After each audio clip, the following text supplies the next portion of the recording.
With the recent release for Metroid Prime Remastered, the conversation around Metroid has turned a new leaf. There's a certain level of positivity and buzz that we haven't seen potentially ever, and it's leading to a lot of speculation and anticipation for what might be a not so distant re-reveal or gameplay reveal for Metroid Prime 4. Is Nintendo gearing up for this? And if so, when will it happen? How will they go about it? Well, I decided to bring in some of my fellow Metroid-loving content creators to talk about just that today.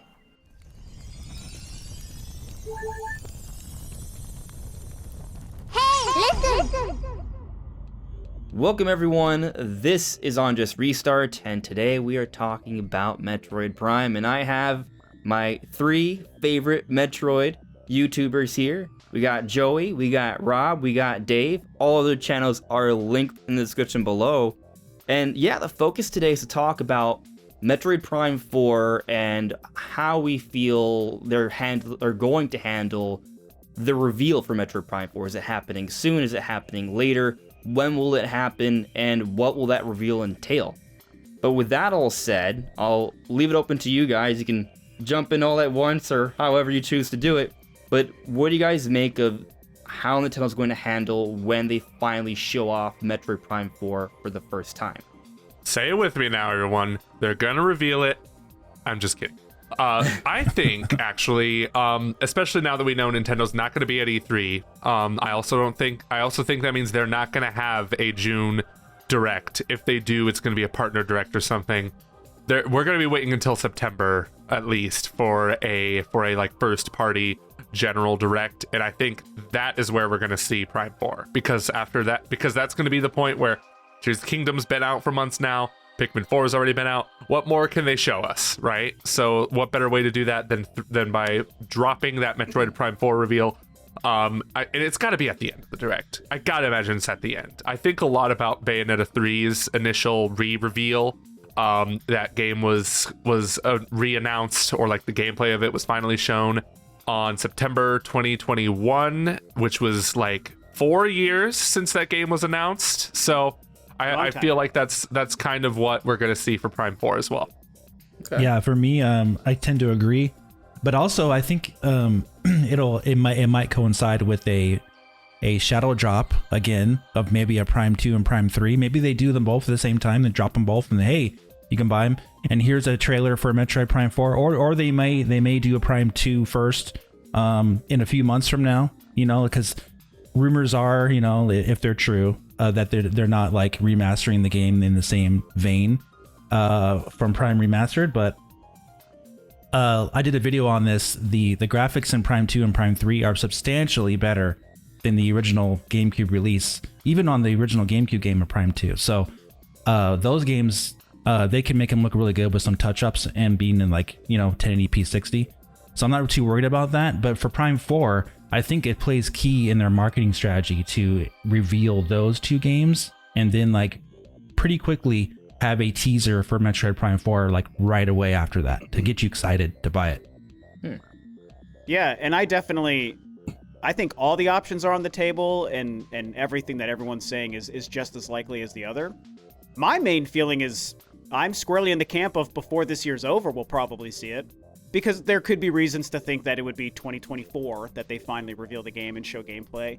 And I think that is also possible, but man, if I was a betting man, I think before this year is over, so some kind of summer Direct, you know, whether they do it or not. If they do, I think there's a chance they maybe would reveal it right before Pikmin 4 comes out in July. Or if they do, kind of like you were saying, Joey, a Direct later in the year, that kind of standard September Direct we expect. I think they could also do it then. It's just hard for me to think that this year comes and goes without seeing the game, especially on the heels of Metroid Prime Remastered. And, you know, I also think, Dave, like what you said, that 2 and 3, if they do confirm that those games are coming in any way, they might also put those together. All those options kind of are on the table, in my opinion. But I really just think, and I hope that 2023, this year, the same year Prime Remastered was shown, that we also see Prime 4. Yeah. You know, if we go this year without a Prime 4 reveal, I'm still gonna be like, yo, we ate good this year. We ate Yeah, good with that's Prime true. Remastered, Yeah. and that must and at that point, that 2024 for Prime 4, you know. Yeah, so, I mean, it's interesting. Like, one of the reasons why I wanted to have this discussion with you guys is because I feel like, based off the evidence we have right now, it's hard to really gauge what direction we're headed in, right? Like, as Dave brought up, like, if they shadow drop 2 this summer, then, okay, cool. That implies maybe that they'll shadow drop 3 maybe at the end of the year, around September Direct. And then, do they show off Prime 4 when they shadow drop 3, or do they wait until next year? And I also think, like, depending on how Nintendo handles their jump to next gen, that also might play a role in this too. Because what if that's a cross-gen release, right? Some people think it might even be an exclusive, but I doubt that. I think it has to come out for Switch. But and that's a whole other discussion. It can. Prime Remastered gave me hope that this game's gonna look good on Switch. Oh, yeah. Like, my goodness. It's a great point. I think the same. Assuming they stick with the layout of a Metroid game, which is like, these are set in tight corridors, and they don't go open world with it, which highly doubt they're gonna do. But yeah, It's a great point, and I think that probably, and Dave, you're more technically minded, so you might be able to speak to this, but you would have to think that part of the reason they could make Prime look so good with the remastered, remade version is because of the exact layout format that you're talking about, Joey. It's not this huge open world like a Breath of the Wild kind of thing, or a Skyrim or Red Dead or whatever. Metroid is corridored, and it's sections, and they're rooms. They essentially operate as rooms, even if you're outside. You know, the map and the layout is very room-like, and you've got the doors operating as you're loading between sections. And so I think that beyond the fact that the game was beautiful 20 years ago and has like a timeless art style, the level that they were able to update it, I think, is aided by the fact that you brought up, that it operates in those rooms. And I feel like with Prime 4, they can take that concept to a much bigger scale and still use that to their advantage to make even a current Switch version look twice as beautiful as the Prime Remaster, and that's not even factoring in a possible next-gen version too. Yeah, I did a video about that actually late last year on Prime 4, and then I talked about it in one of my live streams in January, that how the GameCube game was made was that they would render everything in front of you, and as soon as the character would move to the left or to the right, the environment would actually load. They had like a stopping point of where the environment would load and not load. So everything behind Samus was actually not there in the GameCube game. If you look at the making of it, like the debugging, none of the environments loaded. So like how Retro Studios makes that game is very they're very smart, and definitely Metroid Prime 1, 2, and 3 were all made that way. That everything you see is only what's that's it. There's nothing behind you. There's nothing behind the door. So that's how they got all the detail to be there. And so like similarly to like a God of War, like on PlayStation 4, it's not an open world game. I thought God of War did a similar thing. Is that right? Yeah, That's yeah. how those games were made? Yeah. They hide a lot of things. So like everything is hidden. It seems like a very open-ended type of game, but everything is hidden with a lot of like doors, basically, even in God of War. So like they can have a very beautiful looking game even on Switch, because all how they render the detail. It's all smoke and mirrors basically, and Retro Studios is perfect at doing that. Yeah, I mean, and it kind of goes back to just how impressive this remaster is, right? Like, I think this is the most impressive remaster we've ever seen, at least from like in terms of pushing the hardware.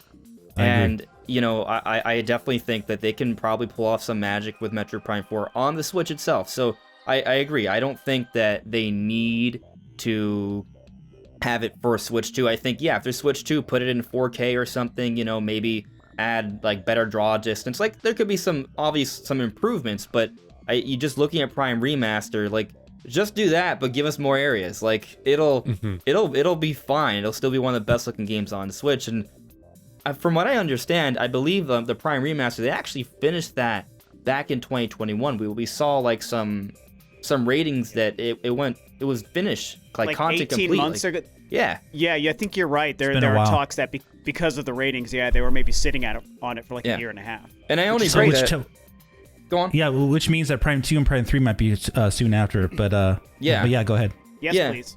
And I bring up that point just to say that, like, well, you know, that's, you know, based off their engine then, right? Like by the time Prime 4 comes out, they'll have an even better, more optimized version of their engine. So whatever they were to pull off with the Prime Remaster that wasn't even their full dedicated effort, because you saw there's like several teams that worked on that project, Prime 4 is going to push the system even further. It's going to be even a better version, more optimized version of their engine. And yeah, I'm not really worried about that. But I am, as a focus of the discussions, I am more concerned about how they're going to reveal this game, because I think there's definitely a lot of question marks there, and how they handle 2 and 3, I definitely think has a role to play there. I mean, I'm going to assume that the rumor is true, right? Like, it seems like we're all on the same page that Prime 1's the big boy remaster. Prime 2 and 3 won't be as big boy. Do we agree on that? Yes. Okay. Well, I mean, personally, I don't know until we'll see it. Okay. Yeah. Okay. Yeah, Yeah. I definitely mostly agree with that. It just seems like that makes the most sense, but maybe I'm just being like a stupid hopeful fanboy, but I still want to think there's that 15% or so that tells me maybe they did the same thing to 2 and 3, but probably not. So I don't know. I'm like 80-20 on thinking it's probably just a port, Here's what I think they could do and make it look great, because I think the models and everything in Prime 2 and 3 look pretty good even now, like on Dolphin, for example. So if they simply do a retexturing of the original of those 2 games, I think that could be enough, honestly, because those games look fantastic. I'm not asking for like a complete remake like they did on Remaster, but textures, yes, I think textures could do retouching, just like remap all the textures, and I think we're good, and put it at 1080p 60. I'm happy. But one more quick point about Prime 4. Yeah. If one thing we didn't talk about before we started recording, but the Prime Remastered, actually, people don't talk about this, but Prime Remastered has no pop-in. There's no texture pop-in. There's no weird, poorly animated backgrounds with the characters running at 5 frames per second type stuff. They did an amazing Halo job. has done that. Yeah. Yeah. They did an amazing job on keeping the level of detail all right there in front of you in Prime Remastered. All the details there. There's no weird popping issues, and it's all 60 frames and high resolution. So it's amazing.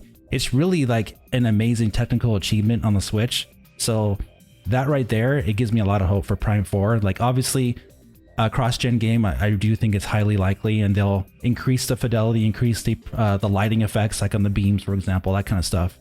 But yeah, that just goes to show how good Retro Studios is. They're wizards. Amazing. They're wizards. Yeah. They've been in hiding for years, but they've come back from their mountains or space or what have you, and now they're giving us Metroid They're like magic. Sauron. They're just hiding in the distance, waiting for their reemergence. Don't call it a comeback. Don't call it a comeback. It's- So Yeah, then the because- question. Yeah, Go ahead, Joey. for Switch games, real quick, I was going to say that's always a problem, because there's always something wrong. What I mean? It's always either the resolution, the frame rate, or the pop-in. So it's one of the Draw two, distance, or all like or all Andre 3. said, yeah. Yeah. So My biggest fear was that Prime 4 was going to be a 30 FPS game. I don't have that fear anymore. Yeah. And I think we talked about this too, Andres, on our GameXplain discussion. Yeah. I predict that it's just Iron Galaxy handling Prime 2 and 3, and they were brought on to Prime Remastered to get a feel on how to do things there, and it's because Retro Studios they got to put their resources towards Prime 4 now, done with the remaster. Can't concern sense. themselves with Prime 2 and 3. So I feel like Iron Galaxy is the only ones that are at least they're working on maybe 80% of these new remasters that aren't going to be as high definition as remastered as Prime 1. I just feel like the rumors about Prime Remastered were true. Why wouldn't we think the ones about Prime 2 and 3 aren't as well? So here's the question I have for all of us then. Do we think that there could be a chance, and I know we're now focused so much on 2 and 3 and not as much 4, which should be the focus, but to add on to the 2 and 3 It's all thing, do relevant. we think there's even a sliver of a chance that the success of Prime Remastered might convince them or give them an opportunity to change their plans with 2 and 3? And maybe they would have said, we were just going to do this straight port, and like you said, Dave, just some texture upreses, but look at how well this turned out. I mean, the freaking thing is selling out everywhere physical, right? We all know it's a big deal. And maybe the hype was stronger than they anticipated, and so they're like, okay, we can put a little extra time and resources into doing a larger upres and make more money, and maybe instead of selling them for like $20 a piece for just a port, we can do that $40 price, double the price for 2 more games, and spend more time. I mean, maybe they would change their release windows because of it. It's tricky to say, but is there a chance, do we think, that they might change the plan? That sounds good, but like I think they already have their. This is my opinion. I could be wrong, but I think they already have their plan set for when they want to release Prime 4. So if that's already set in their financial plans, then that means probably Prime 2 and 3 already have their dates locked, and they're probably already fit. They're not going to be having to go back and redo the graphics again on those games. So my thought is no. I think they'll just keep with what their current plan is. But hey, Sure. I would love to see them remade too. Mhm. Yeah. It's tricky because it's like, I feel like if they were to do that, that means Prime 4 would come out later because they still want to release 2 and 3 before Prime 4. And I don't think they want to. I mean, I don't know, because they've sat on Prime Remastered for a long time. So, but what if Prime 4 is the end of next year? That's a long window of time. So, I mean, I definitely think more than likely they wouldn't change, to be fair. I just think about it, and I'm just being hopeful. I think it's worth bringing up, at least, for sure. Sure. And we've seen evidence that Nintendo does change things around all the time. And like with Prime Remastered, supposedly it was a lock for the holiday, and instead they don't mention it at all. They talk about Kirby instead during the September Direct. And then they shall drop Prime, a more ambitious game at a cheaper price, a week before Kirby comes out. Like, so it's just like a really weird turnaround there on how they handled it. Which, it's somewhat relevant. But I'm kind of curious what you guys make of this, though. So it feels like, there you go, that Congrats. physical edition. I just realized so it's on my jealous. desk. Look at that reversible hate you. cover. Bam. It's beautiful. Oh, cool. I didn't know it was But mine should be coming like in a week or two. So Oh, it's yeah. late. Good. And that kind of brings me to my point, though, right? Like, a lot of people have had their orders delayed. It seems like Nintendo wasn't ready for the demand. And what I wonder is, Shame on them. one side of me thinks, okay, this Shadow Drop, it was like some sort of form of genius marketing that they knew that this was going to be the best way to make it perform. But on the other hand, maybe it wasn't because they thought it was a genius idea. They just thought, this is not that big of a deal. Let's just push it out the door real quickly, make it cheaper, Shadow Drop it. And the reason why people are experiencing all these delays is because they really just didn't expect this to be a big seller. Like, what do you guys think is the actual truth here?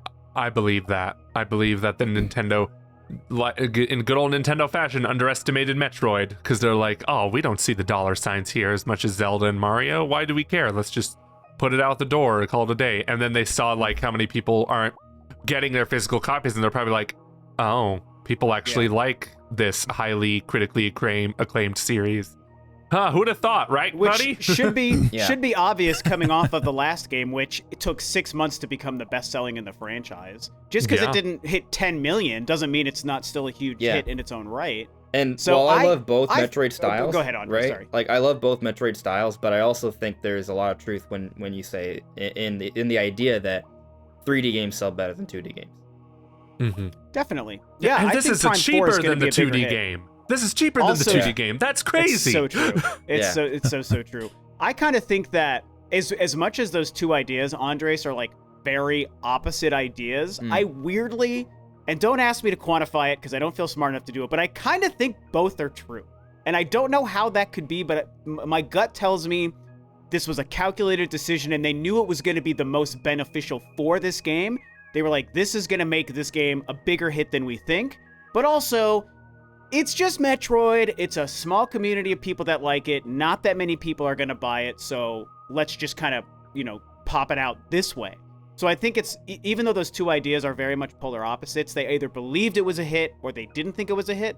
I still think both are true at the same time. Does that make any sense? Yes. Does that sound crazy? Yeah. Yes. Oftentimes, Yeah, I think the it's- truth is somewhere in the middle. Yeah, I think it's I think so. interesting that Nintendo was just like, yeah, here is like some more side news about what we're going to release before the last part of the direct, and here's the best looking game on the Switch, Yep. shadow dropping, and you can buy it today. I'm like, It's does like, somebody yes. somebody needs to remind Nintendo, hey, let me take you to metacritic.com/Metroid Prime or whatever. Look at Right. that. Look at that score. Do you not realize that this It's is one of crazy. the best games you ever made? Published Right. by you. It might But even also- be. It might even end up. Sorry, Dave. I just want to say there's a chance it's still the highest reviewed game by the end of the year. I think Yeah. Zelda can come out and be an incredible game and fall at like a 93 or 94. And because I think Prime is currently at a 95, the last I saw. Is I that think what it dropped to still? 94, Do we know? actually. No. Yeah, it's 94. Somewhat jack off just said I don't like Prime. Jerk. So. But hey, I'm But, just saying. I mean, I'm just saying Zelda's probably Yeah. going to be higher, but like, what if Zelda at a 93 is still an amazing hit? So just what if? What if that happens with Prime and it's the highest Metacritic game by the end of the year? You know, I think interestingly too that it shows that graphics are important to people because they're buying it basically because the game looks substantially better than they imagined. There's a case there to be made for simply just a graphics update. Yeah, it's worth it because the game looks completely different in a lot of aspects. So it's like you're getting a brand new game. So yeah, graphics are definitely important. I think that really helped us sell the game right off the bat without having any marketing. I agree. Yeah, I agree. And you know, while we can make the argument that the limited supply may be a sign that Nintendo doesn't believe in Prime, it also could still be flipped in the other direction because we've seen Nintendo seems to be the masters of understanding supply and demand. There's a reason why the prices of their systems and games don't go down. They get it. So perhaps they were like, hey, let's put out one of the best looking games on Switch at a cheaper price. At the same time as we announced that Tears of the Kingdom is $70, shadow drop it, provide limited supply, so then people see this thing that seems like an incredible value. It's cheaper than most games, it looks more ambitious than most games, but also it's harder to find than most games. So what does that create? I think you're the dead highest on. perceived value possible. I think you're totally right. And it gets into the controversial topic of like manufactured scarcity. And I do think Nintendo's been guilty of that in the past, you know, the Super Nintendo Mini and all those kinds of, and it's a little frustrating. Although I don't think there's any indication that they really want Prime to be limited long term. But I think that maybe there's a chance, maybe they were caught with their pants down, but maybe to your point, Andres, it was a little bit of a calculated decision. And they're like, we know we'll get it out to everybody and it's not going to be a limited release, but maybe they weren't overly concerned about the initial February 22nd date, you know. So I think you're right. They knew what they're doing. They're very smart with this stuff. Yeah, I think because they announced it digital right away, buy it today, digital. They already had a certain. They already had their number set on how many they were going to ship on the 22nd. So they were like, yeah, we're not going to ship too many because we don't really have too much confidence here. Maybe it's not going to be a huge hit right away, but just to see, we're going to release it now and see what the response is. And boom, here we go. And then people are like, yes, give me the game, you know? So and now they're like, okay. Buy it. People like us will buy it twice. Yeah. Right. Yep. And there's actually another angle here, which brings us back to Prime 4. We think that Prime Remaster is kind of like maybe like an appetizer, right? Yes. And with that in mind, they may have finally gotten word from Retro, oh, Retro's at this stage now? Okay, we need to get Prime Remaster out now. And it may have been a situation where that maybe there were some initial plans for a holiday release last year, but they saw with Pokemon and things, and they were like, oh, we don't want to put it out here, it might not do well. So, you know, it got shelved for a little bit, but then they got word from Retro, hey, we got a date, right? They have an internal date, so they're like, oh, we need to get this out as fast as possible. So it might not be that they don't care, it might just be that they found themselves in a situation where they had to get it out sooner than they thought, because Prime 4 is on the way. So that might also explain as to why there could be limited supply, just because they pushed it out as fast as possible because they needed to come out a certain amount of time before Prime 4. And that means we think Prime 4 probably will be revealed this year, right? I kind of think we're all maybe on that consensus. Well, yeah, I hope so. There's angles. There's angles. There is. Yeah, so there is. Let me ask you guys this question. Do any of us think that Prime 4 could come out this year? Yes, I do. It could, but I'm not gonna put money on it. Especially because maybe Nintendo's thinking more than one Metroid release a year. That's crazy. But then of course there's the Prime 2 and 3, which are highly more likely to come out this year, I think. Yeah. And then they get us really excited for Prime 4 by releasing those this year, and then it comes out early next year on the next gen system, maybe. Or if that's even part of the conversation. Yeah. All I'm saying is, if we get Prime 2 and 3 this year, done. You're done. Like, I don't need anything else this year. Totally. Give me Prime 4 next year. I'm totally fine. Like, I think that's what's gonna happen. Yeah. I don't think Prime 4 is coming out this year, but hey, I'd love to be wrong. I'm sure everyone here would agree. They'd love for me to be wrong about this. That's true. I definitely think it's possible. It's not my ultimate prediction, but I think it's very possible. I mean, to the realm of like 60-40%, 60% next year, upwards of 40%, and this is just my thinking, upwards of 40%, they could surprise us and release it this year too. If they do a big reveal over the summer, they could get that same marketing window that they gave to Metroid Dread and do like a June-ish, reveal of Prime 4, and it's coming out in November. Yeah. That's very similar time. That's actually longer. They could even do a June, because it was June for Dread, October for Dread. They could do June for Prime 4, October or November for Prime 4. So, I am ultimately still with you, Joey. It really comes down to, if 2 and 3 come this year, they're obviously not going to do 4 games this year, but they could do the whole trilogy throughout this year. I actually made a video about this right after Prime Remastered. They could plan 2023 to be the trilogy year, and every few months they release them. And then 2024 is the release of Prime 4, but I still think the reveal could come this year. So I'm just saying, let's say 2 and 3 aren't a plan, because no one truly knows if that's true. That's one of the things that could aid in me believing it could be a big holiday game. Because again, we don't know their holiday game. We all know the story about the back half is light. They're not going to do E3. July is the last Nintendo game. Yeah, Ever. but so Ever. what's the only... Yeah, exactly. So what's the only game we know about? It's Prime 4. What if if they wanted a big holiday game, that's the game to be. Yeah. So that's why I'm not ruling it out. That's true. Yeah. I agree with both you guys. I think that it's also, they're kind of hinting that, there's next gen Switch is probably on the way, right? I mean, if this is the end, then what? Nintendo stops? No. So if they go the route, like I know Rob, you talk about it a lot on your channel. If they go the route of revealing a next gen Switch for this year, and then for a March release of 2024, or even if they go crazy and release it this holiday, a next gen Switch, because everything is after Zelda, it's kind of like on the downward turn after that. Then there's a possibility we could get Prime 4 for holiday. I do think it is kind of not reliant, but kind of like playing into the fact that there's going to be a next gen Switch on the way. So whenever they do decide to reveal that and promote that, a great way to promote that next console is having an amazing looking game like Metroid Prime 4, and then getting you to buy in now on the current Switch, so you'll upgrade to the next one with Prime Remastered and Prime 2 and 3. Prime Remastered pumps people up for that big time, that idea. Let me ask you guys this. Is there any world where you guys envision Metroid Prime 4 having nothing to do with the next gen console? I see it. I can see it. Okay.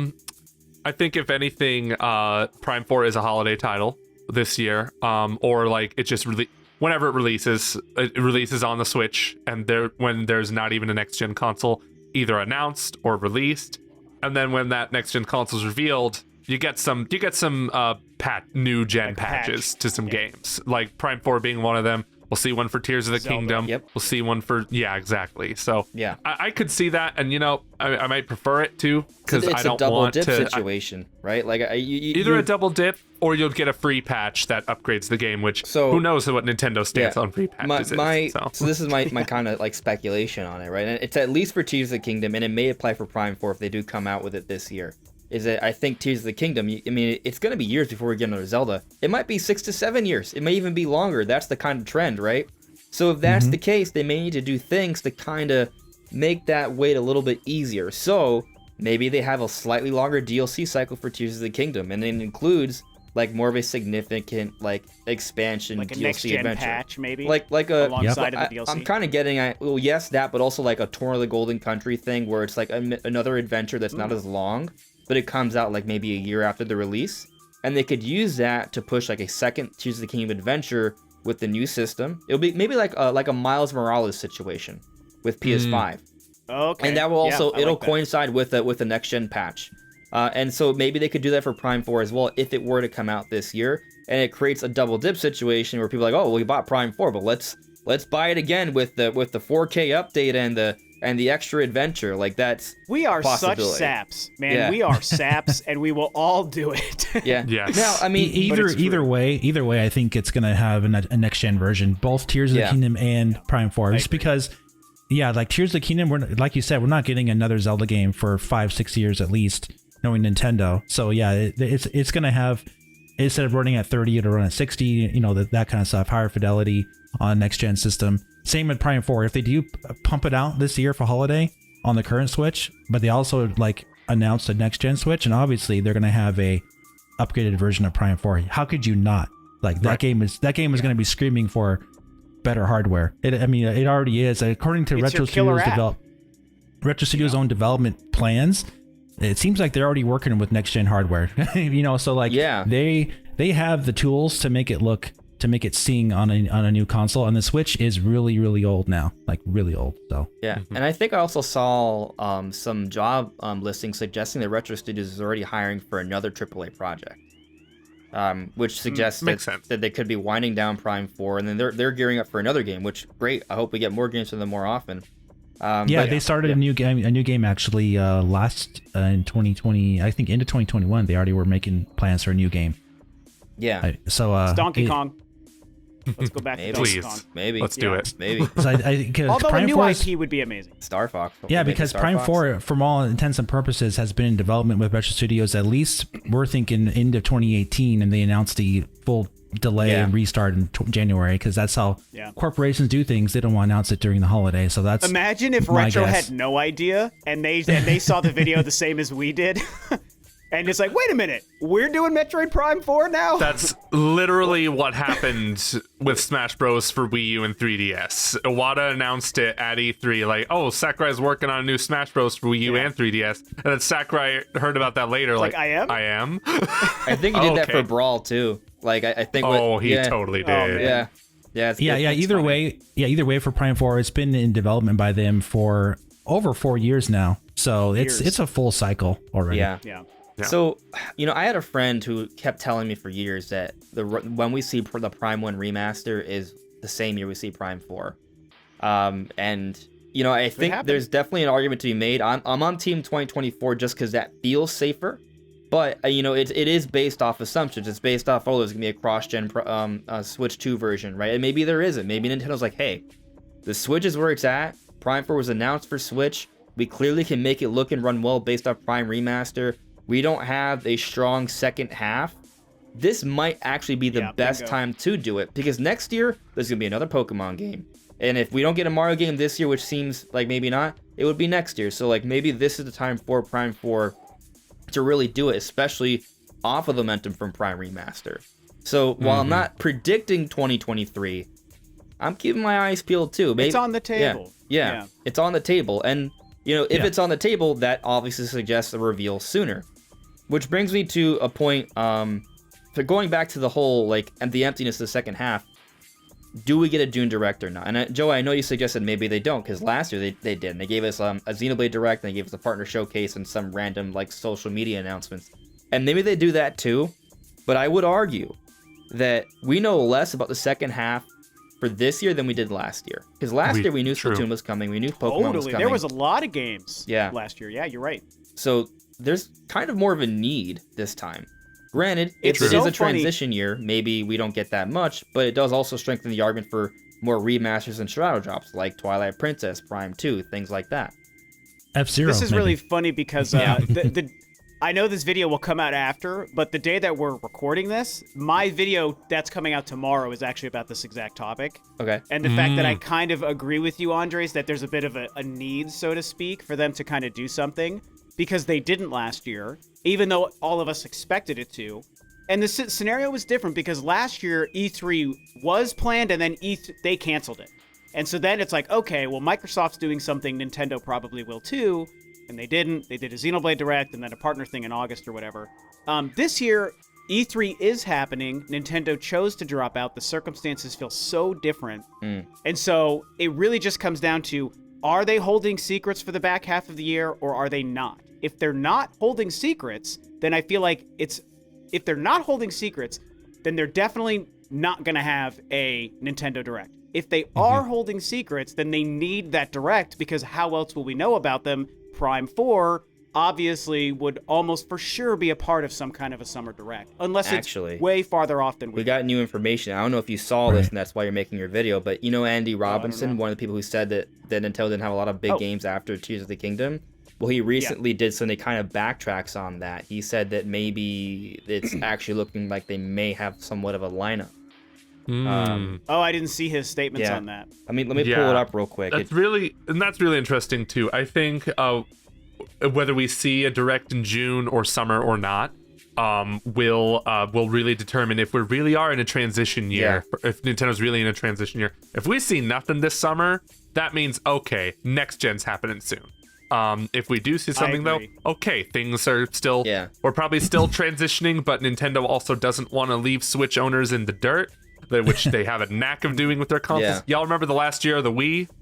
Yeah. Dead silence. Well, Nintendo shouldn't do that anyway. Yeah, they shouldn't be doing that anyway. The Switch sells more games than any other system, though. So, like, if there's any system that they have to honor, it's definitely the Switch. But I said I would pull this up from Andy Robinson.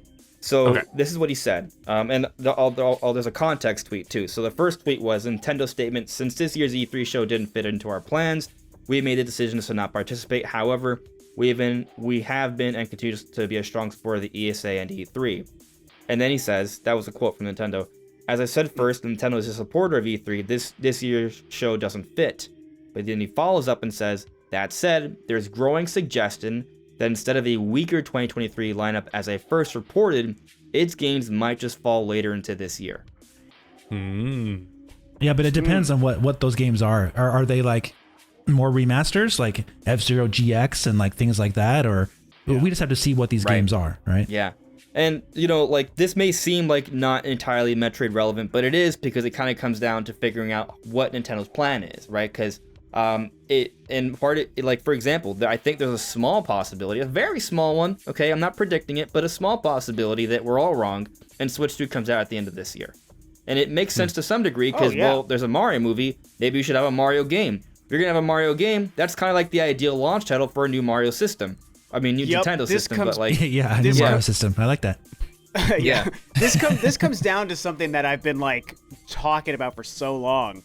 And it's that we're at the point in the Switch's life, and this is even a point that will be in my video tomorrow, is that we're at the point in the Switch's life where every new game and any franchise they would make, they're treading the line of, does it make sense to put at the end of the Switch's life, or have this amazing 2017 repeat of a bunch of big tier titles for the next system, for the first 2 years of their console's life? Donkey Kong, Mario, Metroid Prime 4, I don't know, Punch-Out, F-Zero, Star Fox, like all of these franchises that we want to see the next iterations of. Why would you put it at the end of the Switch's life, even though things sell on that, when you could also make your next system successful by having a strong lineup? For even again, not even just the first year, but even the first 2 years.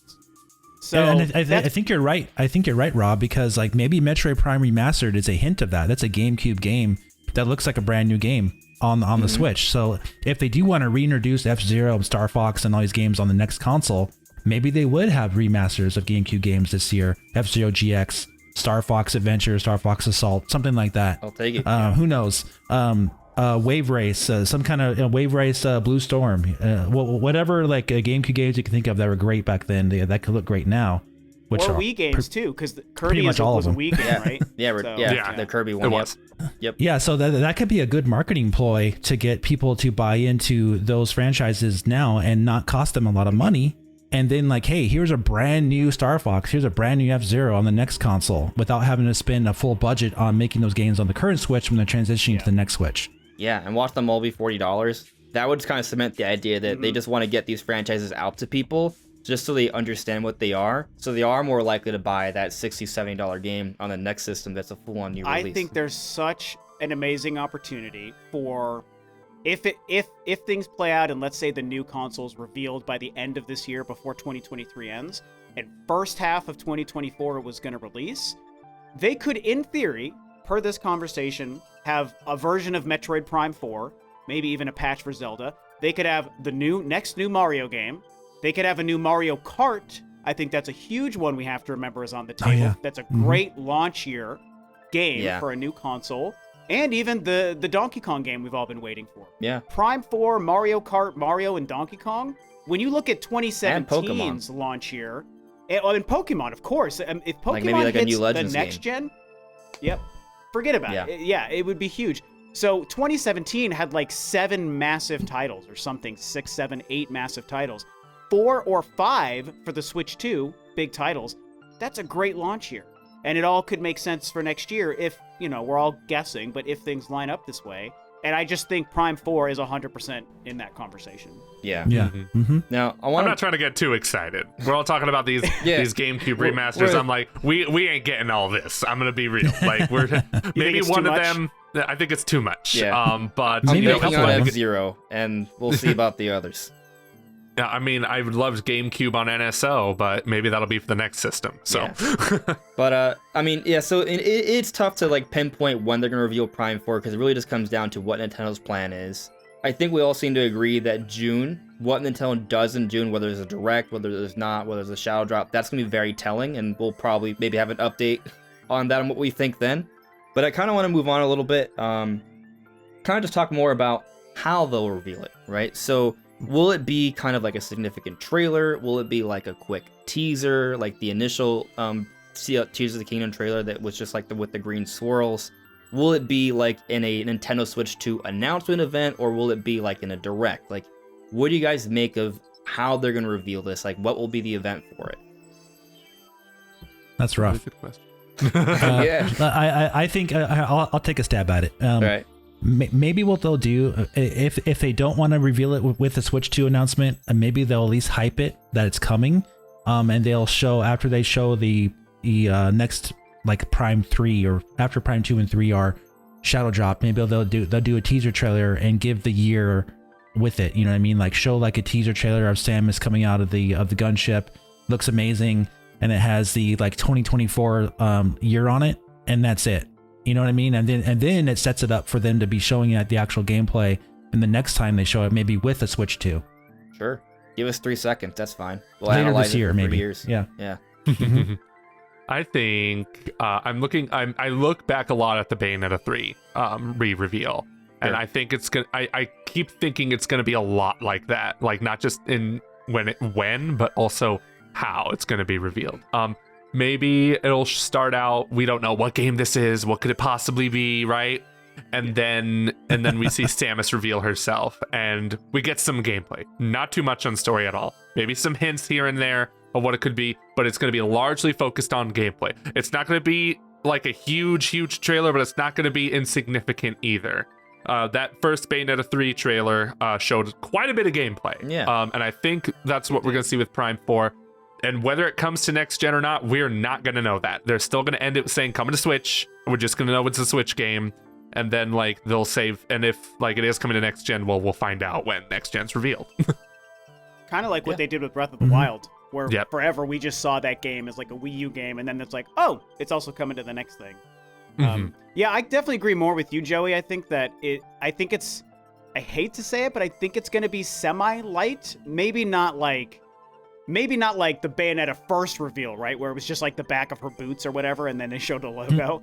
I think we'll probably get in the realm of like 30 seconds-ish worth of gameplay. I'd love the first trailer to be a 2-minute blowout trailer, but I'm leaning more towards like between like the first Tears of the Kingdom trailer and the Bayonetta 3 trailer. Kind of in that ballpark, like you're saying, Joey. So, which will be better than nothing because we haven't seen it for 6 years. But I don't think it's going to be a huge blowout initially. Yeah. I hope you're right. I hope you're right. Yeah. I just have that feeling, how the game is so secretive. Like just showing something will make me happy. So that's why I'm keeping my expectations really low there personally. Yeah. But we'll see. I mean, I do think that if they're showing it off at this stage, it's because they're within a year of like when it's actually shown. We're within a year of it coming out, right? Like similar to Bayonetta, and they at the time they were hoping similar to Tears of the Kingdom when they gave us that E3 2021 trailer. That was another 90-second trailer where it opened up with like the red mouse and then it announced the Sky stuff. Initially, they were Oh, planning yeah, a yeah. 2022 release, but then that got pushed. That ended with 2022, didn't it? Wasn't It that the did. only thing they It said? did. Yeah. So I am actually thinking we get a trailer kind of like that one. Like it's maybe like a 60 to 90 second trailer. We get some very subtle details on the story, very, very subtle, and like you guys said, like a very small clip of gameplay. Because I do think we're past the point of just getting like a very, very subtle teaser, because usually the reason we get those very subtle teasers is because they don't have that much to show because they're early on in development. So yeah, but this is all assuming that we are within a year of release, which I think we are, because I have a hard time believing Prime 4 is beyond 2024. I still think the trailer's going to show more than what you guys were thinking, because this is Metroid we're also talking about, right? Because Nintendo can be secretive with Zelda all they want, but Metroid, they have a history of showing too much, and I think that's what's going to happen with this trailer. I still don't think they're going to show a whole hell of a lot, but they're going to show more than that first E3 trailer for Tears of the Kingdom. They're going to show a little more, because that's what Nintendo, that's how Nintendo treats Metroid. Remember before Metroid Dread came out and they just had to spoil literally everything in those Metroid Dread reports? Yeah. There was a lot of stuff, yeah. I mean, I like guess they those wanna Dread market it, reports, yeah. but they Yeah. I like the Dread reports, but I definitely agree that they gave a lot of information. And I wonder if it's because they felt that Metroid needs a little bit of extra momentum, right? Especially before Dread. Who knew how that was going to turn out in terms of success? And so I feel like that's kind of the direction they chose, was let's really feed a lot of information about the history of the franchise and what to expect in Metroid Dread and yada yada. And I think that helped, because the game did really well. I love their marketing for Dread. They did a fantastic job. And granted, some people were disappointed in spoilers, so to speak. But, I think Kraid was the big one for a lot of folks. Kraid in hindsight should have been kept a secret. But when they got to the Dread report that described every area in the game, I was like, really? Really? Like that you saved that from when in the end they didn't show literally every area. I think they didn't talk about like the last area of the game, which I forget the name of off the top of my head. But they didn't say how to beat the final boss either. That's good. Yeah, and I'm just sitting at this, and when I found out that that's what the Dread report did, I was like, nope. Not reading that. Yeah, it's tricky, right? Like with Breath of the Wild, the game was so big they could show off a lot, but still show off barely anything of the game. Yep. Dread, on the other hand, it's a far more replayable game, right? Like I've played that game several times already, but it's technically not a long game. So how much can you want to get people excited, you want to market it, and that requires showing things, but because Dread is a smaller game than Breath of the Wild. Go on. Yeah, Prime 4 could be bigger. Yeah. To your point, Andres, the scale could be so much larger that they might be able to reveal more without kind of blowing the doors open. Sure. Right. Yeah. But I mean, sure. I think I bring up a good point, though, that because Metroid is not as big as Zelda, that they may want to really kind of blow the lid off and like, hey, look, there's all these cool things. Check this out. Check this out. Oh, there's Kraid. There's Ridley. There's Silex. Yeah. There's a giant new Metroid Prime. Here's Samus's dad. Or not dad, because her parents are dead. Here's Samus's child. Right. Like, they could. With Metroid Prime 1, they showed they showed all the areas in the reveal trailer for Prime Remastered, but I don't know if they showed every single beam or not, but like they can show a lot of the areas without having to spoil everything, because you can access these areas earlier on in the game. You just can't beat the game until much later. True. And that's also a remaster, so they weren't really like, it's a remaster of a 20-year-old game, so that's true. I think they also thought about that as well. But yeah, it's what the beef I had, because the Dread reports were like, they were very descriptive. So I'm like, I don't, because they were text-based, right? Yeah, so I'm like, right. It's one thing to show them all off in clips in a trailer. It's another thing to be like, let me describe this place to you. And it's just like, and wow, they might do that, Joey, because of the way they relaunched the website. Oh, once Prime 4 and that website's amazing. I think we all agree. I love it. But once Prime 4 has been revealed, we're gonna get Prime 4 reports added to that website. I'm sure. Man, I kind of want the game to come out this year. Like I can wait, but I just want the game to succeed, right? I want it to become another big franchise. Like, once upon a time, Zelda sales and Metroid sales weren't that far apart. One went in one direction, the other went in another. So, and I only say that to suggest that maybe Metroid could get to an even greater height. What were you gonna say, Dave? Yeah, I think Wind Waker on GameCube and Metroid Prime, they weren't that far off in sales. Back on the original release, I don't think. I Well, think I mean, Wind Waker.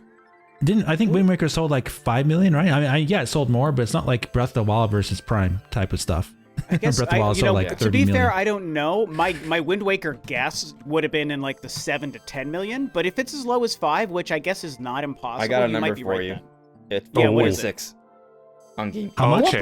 4.6 Okay, Dave, versus you're on Because it. the Wow. GameCube wasn't popular Right. back then. Yeah. So Not really.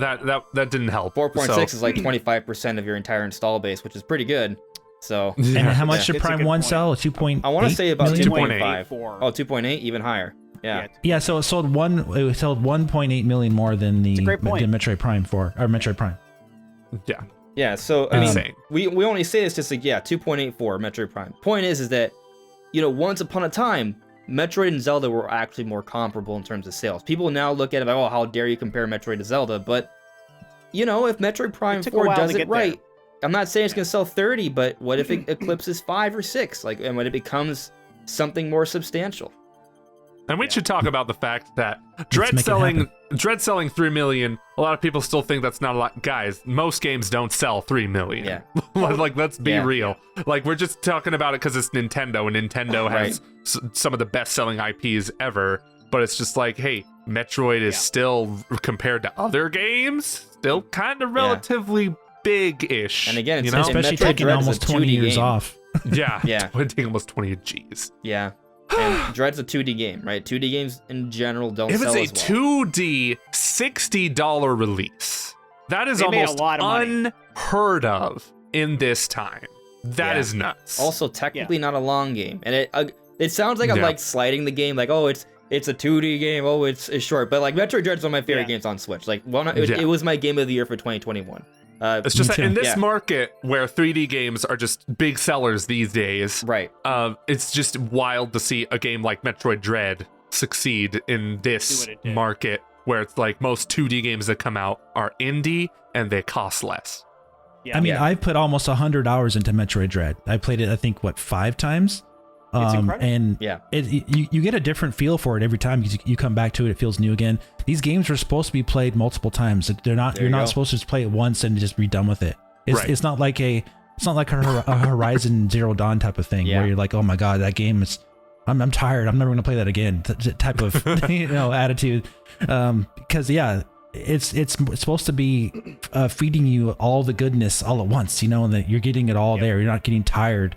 And cause that's the fatigue a lot of these games have, is that you get tired of the big open world stuff, and it really drags you down trying to I'm do all these kinda fetch getting that quests and way. side quests and Yeah, God of War Ragnarok is one of those games that, I mean, it's incredible and I really loved it, but also it kind of like irritated me after a while. I don't know if anyone else shares the same That game has opinion, but- really bad pacing. Yeah, it The does. pacing in it is very slow, especially when you get to Jotunheim and like you're doing Yeah. chores. It's just like, oh, my goodness, Yeah, they could have and they easily just cut kept- it down. Yeah, and they just kept, not to make this the God of War cast or anything, but the way that they, I have to go back the and way play that it. they introduced a lot of superfluous stuff and so many extra characters and side threads that just felt so distracting to like what the essence I think of the game and the story needed to be. It wrapped up great. So like, don't get me wrong, Yeah. it's an amazing game. It was my second favorite game of the year. Same. But I was like, wow, it was to the point that I think you were bringing up, Dave, of the way games are kind of going in that direction and they start to feel like a chore after a while. As much as I loved Ragnarok, it's a modern, very relevant modern example. The game's like 4 or 5 months old, whatever. That is exactly that for me. It's like I loved it, but it felt like a chore halfway through. Yeah. Yep. And so, Yeah. and I think that Metroid avoids that. I think Nintendo avoids that with a lot of their design. Other companies do as well, but, talking Nintendo and Metroid, I think they're good at working around that. And so I think Prime 4 will balance it better. yeah, Metroid is a perfect example of that type of game design where you're getting it all. You know what I mean? Like, you're not getting all this like fluff. Like, yes, there's backtracking, but it's all relevant to what your last upgrade was. It's not relevant to you like searching for some side character and doing a side quest and then like for like 5 hours and like, oh my gosh, I'm so tired. Where's the main story? It's not that type of thing. So I'm a fan of Dead Space Remake, and I'm a fan of the Callisto Protocol. I put a lot of hours in that game. I know that's such a divisive game for some people, but but you can play through all that in like 6-7 hours, and get an enjoyment out of it. So it's like, I like these type of experiences where you can have encouraging, you feel like you're being satisfied with the gameplay continually, and then you want to replay it, That Space remake, man, is one of the best remakes I ever played. That was really freaking good. It was I've been paced slacking well. on it. Yeah, it was, and the map design is like, it's pure Metroid now, because it's not linear. You're exploring all the ship, and I'm just like, oh, what a great sci-fi game that was. And then a few weeks later, I got to play Metroid Prime Remastered. What a good year it's been already, guys. What a time. And then Resident Evil 4 is coming up. Oh yes, baby. Man, there's just too much magic. It's the 2000s all over again. Yep. Yeah, so I hope we go back to that type of focus on those type of experiences, and I think Metroid is a perfect timing for that type of game to come back, because open world fatigue is definitely a thing. Mm-hmm. It's setting in, and I mean it's an opportunity for Metroid to kind of build out its own little pocket in the Nintendo verse, right? Like, because Breath of the Wild, huge open world game, even 3D Mario is a long, extensive adventure. Like, Metroid can find a different pocket that can satisfy people. It's something that's maybe a little bit more arcade-esque, where it is highly replayable. And I actually would love it if they were to double down on Prime 4 and make it even more fun to replay. Like, maybe there's, more sequence breaking. Like, Dread did a lot of great things where there was intentional sequence breaking put in. True. Go more in that direction. I would absolutely love that. But to kind of close out this discussion, when the reveal does come, and depending on, maybe it happens, I think it's most likely to be in a direct, because it seems like we think it's most likely to get announced for Switch before it's announced for Switch 2. So most likely in a direct and not like a Switch 2 event. But, with that reveal, be it 90 seconds, 30 seconds, 10 seconds, what do you think we'll see? Do you think they'll show Ridley? Do you think they'll show Silex, more Samus? Will we see some new abilities? Like, just kind of some hints as to what to expect from Prime 4. Personally, I think they could show, if they do have a 30-second to a minute trailer, I think they could show the antagonists and, of course, Samus. So, like, if they do decide to show Silex, they may not say who it is, but you can kind of tell that's them when they show them. Possibly, like, here's the bad guy, and then you maybe a few 15 seconds of actual gameplay in between, like the little story plot they have there. But without saying anything, though, they don't have any dialogue spoken. They can just show that, and we can get a lot out of that and discuss it for hours. So that's what they could do. Mm-hmm. Okay. Yeah, I agree. I think that's ahead, one of them. I was gonna say Silex, I think, is a dead set, maybe. Again, back to the Bayonetta 3 trailer. Remember how they showed Viola at the very end of that trailer, and then 2022? Yeah. We'll see something like that with Silex, and then 2024. I do think that I mostly agree with you guys. I think that the big threat of the game, whatever it is, probably Silex, some other Metroid entity, comes back in some way. I know it would break the story, but I want Dark Samus somehow. Just make it happen, please. It can happen. Whatever it they can do, happen. It can happen. It can happen. So whatever it is, I think that they will show it, but I think it could happen in one of two ways. It could be a little bit of like a vague hint, like a silhouette behind the back of something, or just a quick flash of a face or a visor without really knowing, or they could just full out show it. And they might not even focus on it. In a 30-second section of just clips, it might just be like, oh, we just saw that was Silex, or that was Dark Samus, or that was something we've never seen, but that looks like the main bad guy. Also, I'm going to make this is my big, bold prediction that I'm going to make right now. And part of it is because I think this will be in the game. I think the trailer will show us Zero Suit Samus, which we've not ever seen in a Prime game. And I think that there will be some element of Samus not in her suit showcased a little bit more front and center in Prime 4 for the first time. So you mean gameplay-wise? Seeing her... not necessarily. Because you say we haven't seen Zero Suit Samus in Prime, but we have. No, we have in Prime 3, we did see Zero Suit Samus. And Prime 2. That's the one. Is there Zero Suit? I don't think there's Zero Suit. At the end, very end of Prime 2. Yeah, he's right. Mm-hmm. What do we see Zero Suit Samus in Prime 2? She got... If you get the 100% ending. Oh, 75% ending. Oh, 75%. When you get the 75% ending, her suit dissolves because she takes it off, and then there it is, Zero Suit Samus, right? You're right. So, that's a good point. Yeah. It's 5 seconds, yeah. But here's the thing. No, you're right. But other than the intro to Prime 3, where she's in her Zero suit in her ship before she Yeah. Yep. goes to Norian.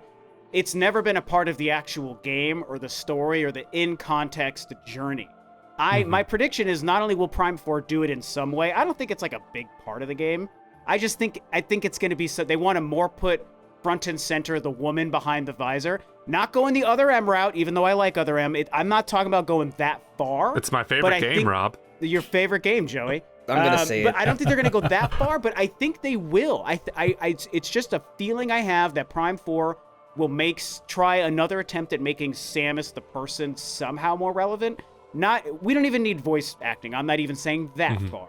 And so because of that, to answer your question, Andres, I think that they will tease that we will see Samus outside of the suit in a cutscene or two in some way in the first trailer. I think that'll be part of the first marketing we see, is Samus just not in her suit, which is not normal for Prime other than 1 or 2 moments. I mean, we know what she looks like anyway. I don't think it's that big of a deal, and that's why I think it could be in the marketing as well for it. So Yeah. Yeah, Yeah. it's But no longer a seeing it surprise. in like a new engine. Oh, go ahead. on Yeah. a new engine. Well, Oh, whatever yeah. actress they used to play her in the model they used for Prime Remastered could be the same one. Because that was really good, Maybe. a really good model detail. That was a really good Yeah. model. I like Yeah, that new we've model. seen different designs of Samus without her visor on in the 3 Prime games. So if we're going to see her in Prime 4 and anyway, and maybe I'm wrong and we don't, I'm only guessing, but if we're going to, it's a great way to show us what design choice they're going with for the 4th version of Samus in this series, you know? Yeah, So, I think they can do it from 2 angles. One, because Prime 4 is like the first new game in many years, they may kind of like retread that sort of trope of, oh, who's this character in this giant robot suit, and then reveal that she's a woman at the end. Even though most of us know because of the remaster and all the games, but because it's like the latest new one, there will be a lot of new players. you Or- mean Metroid's a girl? Yeah, Yep. yeah. And she can't crawl. And what's funny is that Metroid kind of makes sense now. But anyway, that's another discussion for another time. But I am inclined to agree with you that maybe they show off Samus from other angles here, and I actually do think that there could be voice. You look at how Dread was handled. Maybe. I think Dread maybe slightly bigger because Prime 4 would be a bigger game. Just quick moments, and I think Prime 4 Totally. can maybe go a little bit deeper, a little bit harder into the cinematics. But with the first initial tease, I actually kind of, I like the idea of them giving us a lot in a small amount of time. Maybe give us a quick glimpse of what might be a Chozo. We'll debate if it's a Chozo statue, a Chozo ghost, or a living Chozo for like 6 months. We won't know, but we'll debate it, right? It'll be very abstract. Maybe they do show a quick glimpse of what might be Samus in Zero Suit. And, I'll even go as far as saying that they might even take advantage of sex appeal, because that's going to help the game sell. They might not not in a distasteful way, but it will be there. I think that's possible. I do think Silex may be shown, and I don't think they'll show the new Metroid Prime. My theory is that the Metroid that's still on Federation Force becomes the next super powerful Metroid. But maybe they show a Metroid, and we hear like the screeching in the background, and maybe there's some sort of insinuation of a Metroid mutation. Like, just give us little details to kind of like interpret and Oh, yeah. analyze for 6 I months before totally they show it agree. off again. Yeah. Wouldn't it be cool? It wouldn't be cool if Samus spoke Chozo the entire game. Yes, just spoken Chozo. I all like about that. it. I'm all about it. Yes. And so honestly, good. Andres, I think you nailed it. I think that there's such a great chance that the Chozo, for the first time in a Prime game, will play a pretty heavy role in this story, that they might show us a Chozo in the trailer too. Because even though Prime 4, we don't know, but it'll probably take place before Dread. Dread also crossed the threshold of, here's Chozo. Here's some living Chozo characters that previously, like, are they extinct? Are they not? There's all sorts of mystery, until Dread comes out. And Dread taking place way after Prime 4, we suspect, means that, heck, we could even see Quiet Robe in theory, right? I mean, he would be alive. Like, what if they bring him around if Prime 4 takes place in the past? So Yeah. I think that you Exciting. make a great point. Chozo could be in the game, and we might see it in the trailer. Mm-hmm. What I want to see is, like what you said, Andres, like a lot in such a little amount of time. If I see her do a melee counter, I will scream. Me too. I'm gonna scream anyway because it's Prime 4, right? But like, think we show need me how more agile Samus is. If she's going to be way more agile than she's been in the Prime games, like You know, Joey, there's a really great Metroid game that actually features a lot of agility from Samus. Oh, You no. might have heard Oh, of no. it before. yeah, how do I hold it again? It's that called controller? Dread and not other M. Yes, it is cool. But yeah, like show me what's Samus's new moves. Like that Prime Remastered didn't take advantage of the clickable sticks. Can I sprint? Can I sprint? Tell me, can I sprint? Can I melee Speed counter? boost. I think Show me Speed anything. Booster. Yeah. I think you're right on though, Joey, and it's something I've wanted for a while, is more of an example of how Samus is a badass with also her hands, you Yep. know, arm, cannon, hand, whatever. You know, it doesn't have to just be beams and missiles. Like, she should be able to, and love or hate other M, my jokes aside, it is an example of a game that decided to show that she can freaking suplex tackle and she's amazing. Like, she can do all the above. So if they can find a way to translate some of her like one-on-one fisticuffs into a first person, I think that's a huge leveling up for the gameplay in a more modern era. So I totally am with you, man. Yeah. How does she headlock those giant creatures, dude? That's crazy. He's got big It's awesome. arms. Here's the thing. They hired guys that worked on Call of Duty and Crisis and Tomb Raider. even Tomb Raider. They hired people who worked on Resistance, Fall of Man, like these previous all these first-person shooter games. Have you guys played Titanfall 2? Oh yeah. Dave, that's like one of my favorite games ever made. Can you imagine? Because they can do that stuff with Metroid Prime 4, as far as having the additional movement and jumping off of walls, dashing, Mirror's Edge.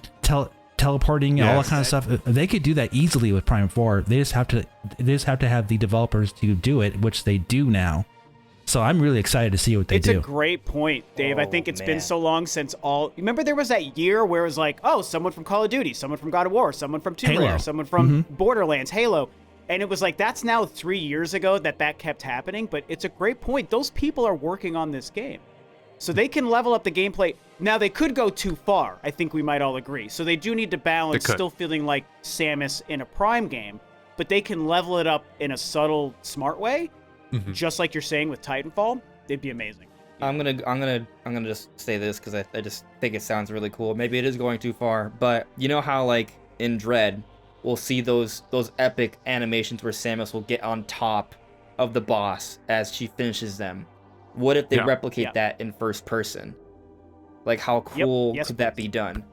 I'm down That'd for be so that. cool. Yeah. Yeah. Like a finisher, like Yeah. for a boss, dude. Exactly. Man. And I mean it would kind of be a really cool way to show, like maybe they just do it for one boss in like the opening teaser.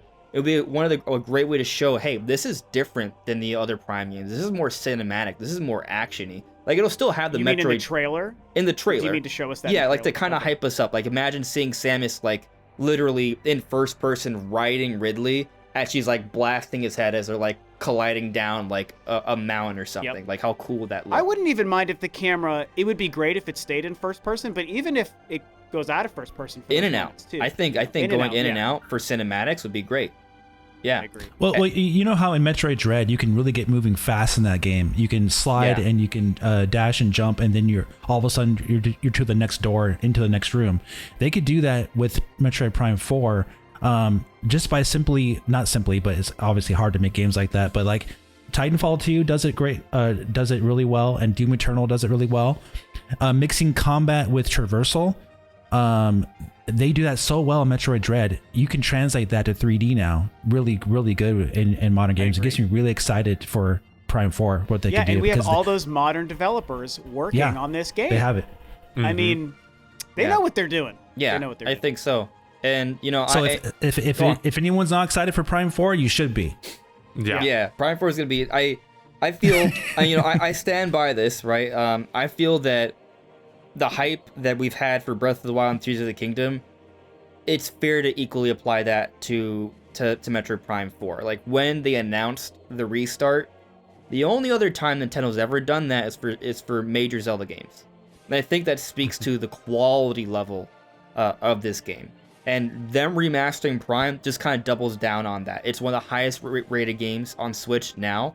And I think just kind of speaks to the kind of quality we should actually expect for Prime 4. Like Prime 4 should be a better game than Remastered.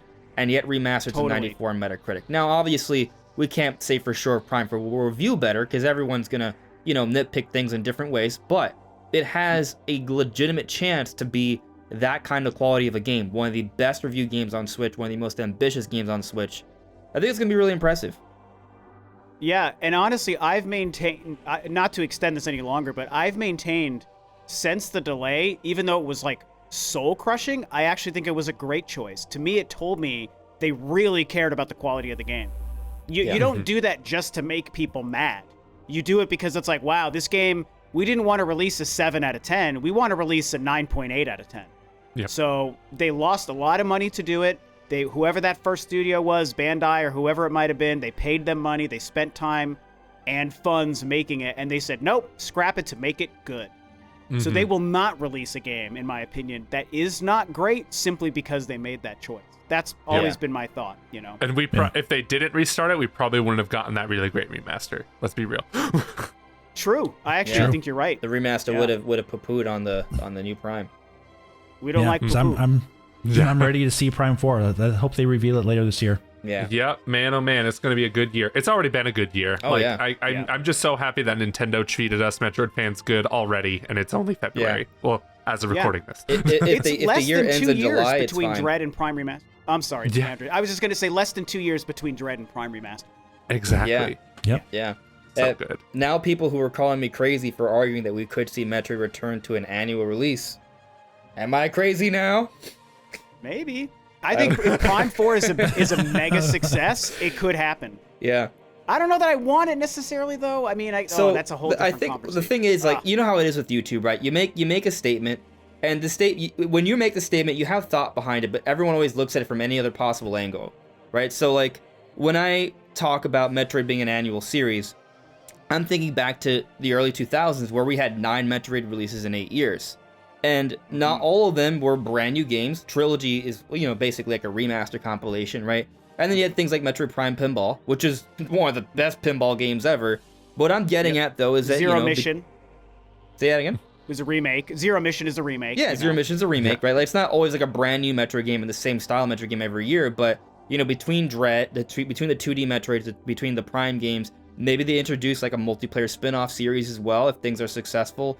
And DLC updates. They tried that once already.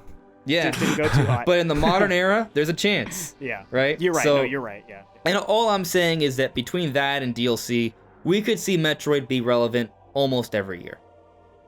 Yep. There's a chance. Love it. There's always a chance. I hope Always it a does. chance. 2D Metroid for sure. I think they'll do another one probably in 2025. It's rumored Yeah, for there's even a 2025 rumor. already. Yeah. Mm-hmm. Yeah. Yeah. So I think they're making the next one for sure. Yeah.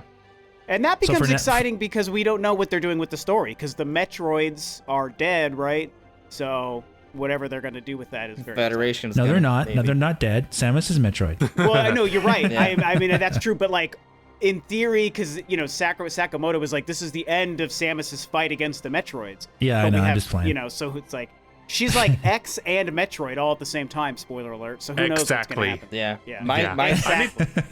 I think they're gonna steal her DNA and recreate Metroids, but it'll be like a new like Metroid X They'll Parasite always- fusion. They'll always find a way to bring Metroids Yeah. back. I guarantee it. It's the title of the series. Like, you can't. Metroids are inevitable. Yeah, and I need to. You reminded me. I need to beat Federation Force. I remember buying that when it came out and being so mad at it. I only played like 2 levels. I was mad because it wasn't the Metro game I wanted, right? Yeah. But now that we got the remaster, Prime 4 is coming, I'm like, okay, I need to finally beat this game Right. just to see. You know what? It's what? about. When Samus Returns was announced and Prime 4, by the way, because that was the same day, right? Yeah. Yeah. I made a video at the time like, hey, y'all need to go back and play Federation Force now because it's not that bad. It really isn't. I So- don't doubt it. Yeah. Yeah, It's just I'm a sure it's different good. type of game. Yeah. Yeah, I just Yeah. think it needed to be on a different platform because I needed an Ethernet cable because my games kept dropping. So Mm-hmm. Oh. yeah. Sad. Sad. But anyways, any final thoughts on this discussion, guys? It's gonna be I'm a good good. year. I I'm feel it in excited. my bones. Yeah, yeah. Well, in Joey, I'll just do it in order of like the cameras. Where can people find you? You can find me on Twitter at FerrisWheelPro, and you can find my content on GameXplain. And they will be linked in the description below. And Rob? You can find me on YouTube at Rule of Two Review and on Twitter at Rule of Two Review. also linked in the description below. And Dave? You can find me at Super Metal Dave 64 on YouTube and Twitter at S Metal Dave 64. Those links will not be in the description. Good luck. They will Good also luck, be thanks. linked in the description below. Do not worry. But yes, guys, please check them out. Check out their content. Check out their Twitters. They are amazing. I had a fun time with this discussion, guys. But yeah, we'll Thank you. see y'all soon. Take care. Thanks.